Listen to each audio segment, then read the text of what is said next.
Hello, Marissa. Hello, Robert. How are you? I'm doing well. How are you doing? Oh, I'm excited now that you're here because I got a ton of questions for All you. right. I hope I have some answers for you. That Uh, would be good.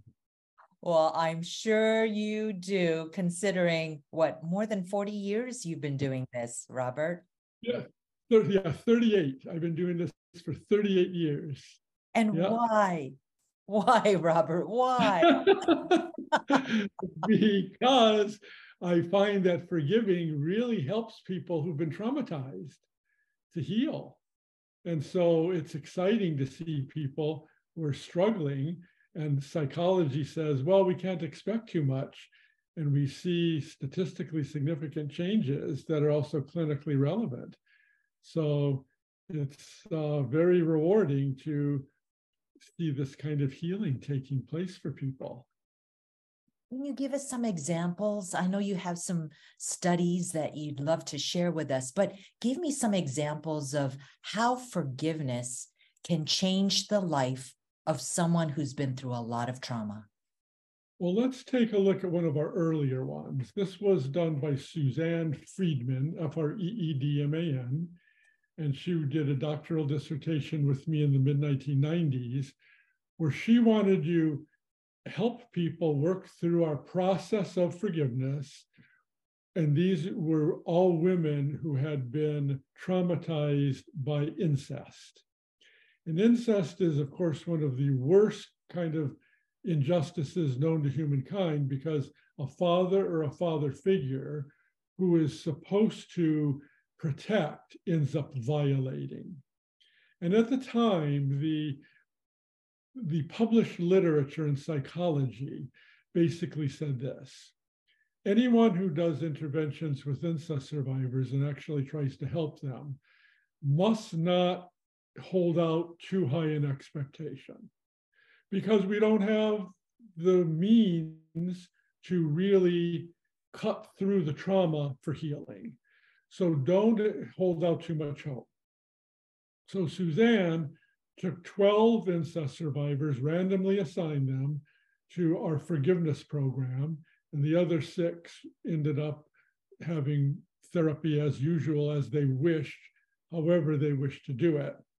And she met one-on-one with these six brave people who basically said at the beginning, well, I really am not going to forgive my father or father figure, but I'll go ahead anyway. And she met one-on-one once a week for about an hour with each of these six. And at the end of about a year, she stopped when they said they had forgiven. Those who were in this experimental group with forgiveness went from clinically depressed to non-depressed status.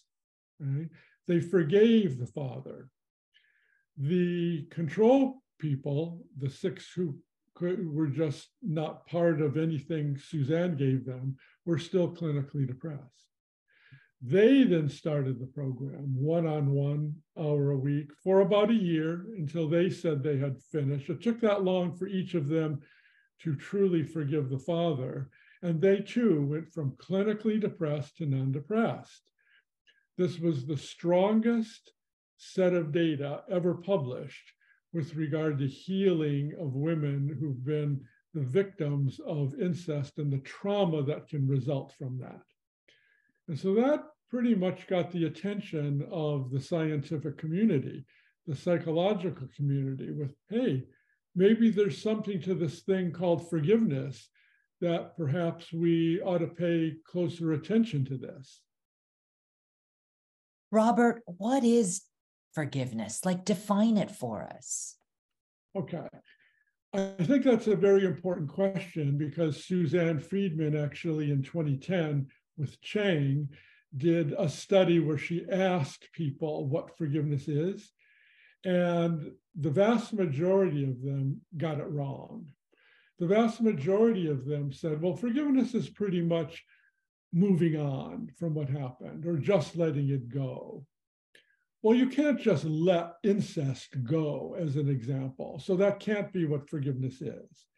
So I had to do a deep dive into philosophy, and I read philosophers' ideas of what forgiveness is and what it's not. And here's what I've learned. Forgiveness, first of all, is a moral virtue. A moral virtue, Aristotle tells us, Aristotle is my primary philosopher, my primary teacher. A moral virtue deals with goodness. Justice is a moral virtue dealing with fair exchange. Patience is a moral virtue where you hold off getting angry and you wait. Okay? Forgiveness is a moral virtue of being good to those who are not good to you. And forgiveness as a moral virtue is very different from every other moral virtue in this. Forgiveness always is about your being treated unfairly by others. So that's where it differs from all other moral virtues. And when you're treated unfairly, you do at least two kinds of things to complete this moral virtue. First, you try to get rid of the negative. You try to get rid of hatred. You try to get rid of revenge. You try to get rid of the gnawing anger that's inside of you. And to complete it in goodness, you try to have good thoughts about who this person is, and that can take time. Gentler feelings, or what the philosopher Joanna North called a softened heart. And goodness of some kind in terms of behavior. But you don't just tolerate what happened. You don't excuse what the other did, because when you're forgiving, what happened to you was unfair, is unfair, and will always be unfair. Your forgiving does not change that. You don't forget lest it happen again. You remember in new ways. A big difference with forgiveness, and this misunderstanding gets forgiveness in trouble all the time. When you forgive, you don't necessarily reconcile with those who have hurt you. If they're going to keep hurting you, you can forgive from the heart. You can have more positive, gentle feelings, see them as human, but you don't interact if you're going to be hurt. And because if you think about it, reconciliation is not a moral virtue. It is a negotiation strategy where two or more people come together again in mutual trust. And you don't throw other moral virtues under the bus. When you forgive, you seek justice. When you forgive, you ask fairness of others. So what's forgiveness? A moral virtue where you've been treated unjustly by others. You try to be good to the other by getting rid of the negatives of thoughts, feelings, and behaviors, and trying to offer as best you can positive thoughts, feelings, and behaviors without excusing, forgetting, reconciling necessarily, or abandoning justice. And what happens when we forgive, Robert? Well, it depends on how serious the injustice is. If you are a little annoyed because someone didn't show up for a luncheon date today at 12 noon, probably nothing much is going to happen because you're not affected. But if you've been deeply unjustly treated by others, there is a tendency to develop anger. And that's good. When you develop anger at first, when you've been treated unjustly, that shows you you know right from wrong. It shows you that you are a person of respect and that you deserve to be treated fairly. So that kind of initial anger is very, very good.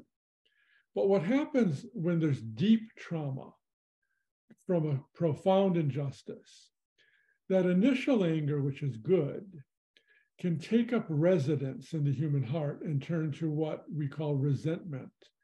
And resentment is deep anger that abides. It's deep anger that can stay with us literally for the rest of our lives. And that kind of anger, that resentment that is deep and long-lasting, can actually disrupt both the physical system with too much cortisol and the psychological system with the development of low self-esteem. We end up not liking ourselves, heightened anxiety and heightened depression. And so what we have here is psychological and physical compromise. And when people take the time to forgive rightly, not just moving on, not just letting it go, but truly trying to be good to the other who was not good to me, and that is a pathway that takes time, a lot of this can clear up. Where our research shows, and Suzanne Friedman's, I think, is an example of that, anxiety goes down, depression goes down. People actually start liking themselves because they realize they're a person of worth, as is the one who hurt them. And so what happens is you can restore what was taken away from you. You can restore your mental health, your emotional health, your relational health, as well as the serotonin level can go up, which makes us feel better. And the cortisol levels can get into a greater balance. You become healthier. You know, forgiving the unforgivable. Like you said, if there's profound trauma, it almost requires more strength to forgive. Yes. Well, I know for me, it would be super hard to just depend on myself without faith, without a supernatural force working inside of me. What would you say about that, Life? Okay, well, there are two ways to think about that. One is we take a look at the secular moral philosophies of life, and then we look at the theological side of things. In the theological side of things, for example, the medieval philosopher Thomas Aquinas talked about what he called the theological virtues. And one of them is charity, which is in the ancient Greek, agape, A-G-A-P-E. It's a kind of love that you give to people when you're hurting for their sake. He called that a theological virtue, where he says you really can't delve deeply into charity, and forgiveness is part of charity toward those who've hurt us, without the grace of God. So grace is what's needed for faith, hope, and charity, or the theological virtues. But now, secular philosophers also have a different view, where they would say, well, anyone can try to be virtuous. You can stop at a red light when you're driving a car to be fair so you don't get a ticket. So you're practicing the moral virtue of justice. And therefore, if people hurt you, you can strive to try and get rid of resentment and see the humanity in the other as best you can. And you can probably accomplish some degree of improvement there by practicing the moral virtues on your own. But Thomas Aquinas would look at that and say, but there's a difference between accomplishing it to a degree and accomplishing it deeply. And so, yes, choose your own path, but how far you get in the path of something as challenging as forgiveness will depend on grace. And so it's people's choice whether they want to move ahead on their own or whether they want to move ahead with the theological virtue. And the idea is, I can't do it on my own. And they, according to Thomas Aquinas, who choose the grace-filled way, are going to go more deeply with greater healing. But again, forgiveness is each person's choice. And that road one chooses to go on could make a big difference. And Robert, grace, define that for us. Grace is the unmerited gift of God that shines a light on us that allows us to do what we could not do on our own.